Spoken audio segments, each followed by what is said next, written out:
PC방 is not dead, it's reinventing itself. Hey everyone, and welcome back to the Wonder Korea podcast. It's the audio companion to our newsletter, where we slow down and really look at the corners of Korean culture that are easy to walk right past. I'm Anna, your host and the editor here at Wonder Korea. So glad you're here. Here's where we're headed today. It actually started in my classroom.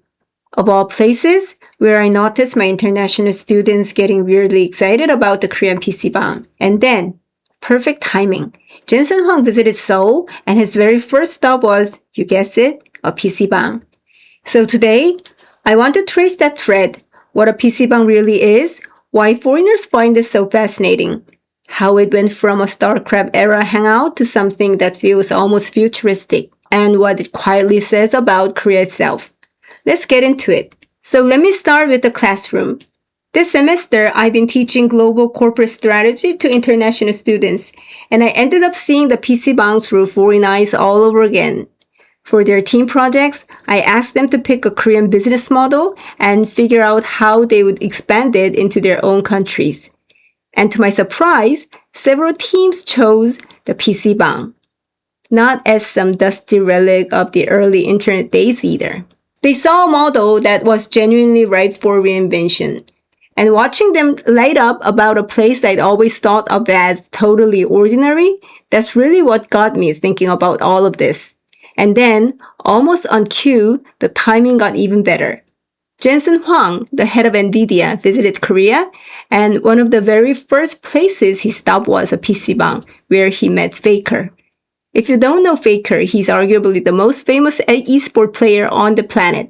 And during the meeting, Huang made a point of saying how important Korean gamers had been to Nvidia's gaming business and to the growth of GeForce.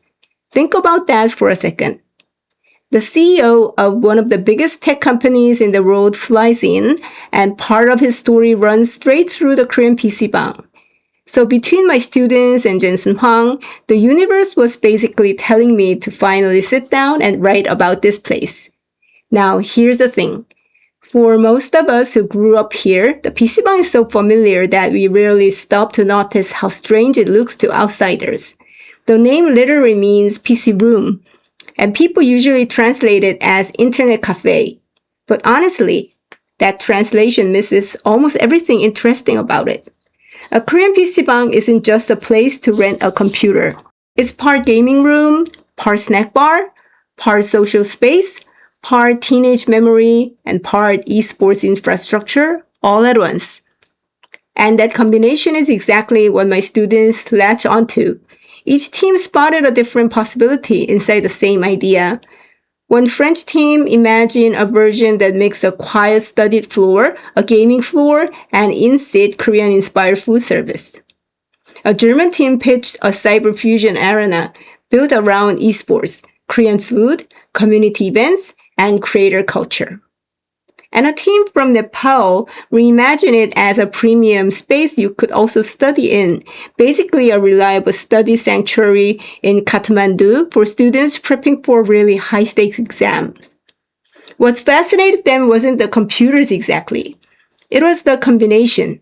High-spec gaming gear, fast internet, affordable hourly access, friends sitting side by side, food delivered right to your seat. A space that can be social without being formal and immersive without needing a ticket. But here's where it gets really interesting, because this isn't just a classroom hypothetical. After I first wrote about the PC방, one of our readers, left a comment that I keep coming back to. They told me that a Korean-style PC방 had actually opened up near them in the US. Sounds great, right? Except, and this is the part that struck with me, because of how things worked there, parents were driving their kids over and picking them up afterward. And that one logistical difference completely changed the vibe. Suddenly, it wasn't this spontaneous come and go, hang out as long as you want space that we know here. It became more of a scheduled, supervised outing, a play date with a start time and an end time. And I found that so telling. Because in Korea, a huge part of the PC방's magic is exactly that freedom. You just walk in on your own, Plop down next to your friends and stay as long as you feel like. Nobody's waiting in the parking lot. Take that away, and the same room full of the same computers becomes a different thing entirely. It's a great reminder that you can export the hardware, but the culture around it doesn't always travel so easily. So how did we even get here? Let's rewind. Back in the late 1990s and early 2000s, PC bangs absolutely exploded across Korea. And the timing was everything. Korea was rapidly building out its high-speed internet, and games like StarCraft and Lineage turned the personal computer into the social machine. Friends met up at the PC bang to play together. They sat in rows, yelled over their monitors, ordered ramen, and let's be real, sometimes gamed straight through the night. I still remember heading to school early in the morning and spotting friends who looked completely wrecked after an all-night PC bang marathon. Some of them just skipped class to go sleep it off. That was the StarCraft-era. At their peak, PC bangs were basically the temples of that generation. They built a kind of everyday esports culture before esports was even a global industry. But then things shifted. Smartphones changed how we game. Home PCs got better. Mobile games took off. During and after COVID, a lot of people upgraded their home setups. And on top of all that, the traditional PC bang was squeezed by rising rent, electricity, labor costs, and competition from home entertainment. Suddenly, just offering access to a computer wasn't enough to survive. So the good ones adapted, and this is the part I find really smart. Today's better PC bangs don't sell computer time. They sell an experience. High-performance PCs, big monitors, gaming chairs, mechanical keyboards, clean interiors, and genuinely surprisingly serious food menus. In a lot of places, you order straight from your screen without getting up. Ramen, fried rice, dumplings, tteokbokki, fried chicken, coffee, smoothies, snacks, all of it just arrives while your game keeps going. Now, to a foreigner, that might sound like a small convenience, but here in Korea, it reveals something bigger. Think about the logic. If people are going to sit and play for hours, why make them leave to eat? If food can boost both customer satisfaction and revenue per seat, why treat it as an afterthought? In a lot of modern PC bangs, food isn't a side business anymore. It's part of the operating logic. And that's exactly what my students pick up on. They weren't trying to export rolls of computers. They were trying to export a system.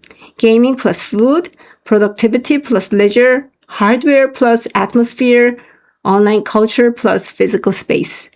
And when you zoom out, the PC bang tells a much larger story about Korea's digital development. Before smartphones had us all constantly connected, PC bangs gave young Koreans a place to experience fast internet together. Before esports became global entertainment, Korean PC bangs helped turn gaming into a spectator culture and a real competitive path.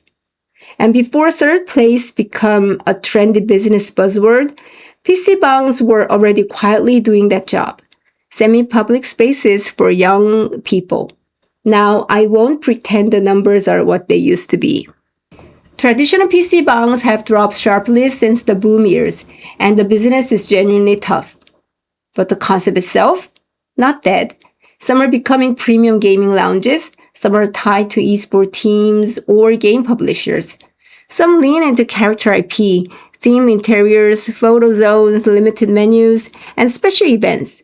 More and more, they feel like hybrid esports cafe rather than internet cafes.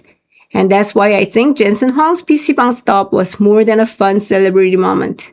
It pointed to this one place where so many Korean stories overlap.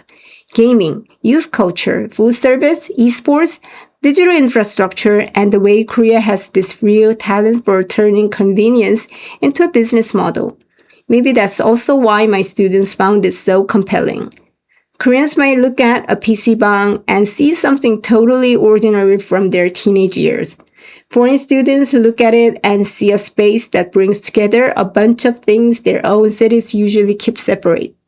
The Korean PC bang may not dominate youth culture the way it did in the StarCraft era, but it still offers something kind of rare, a physical place for digital life.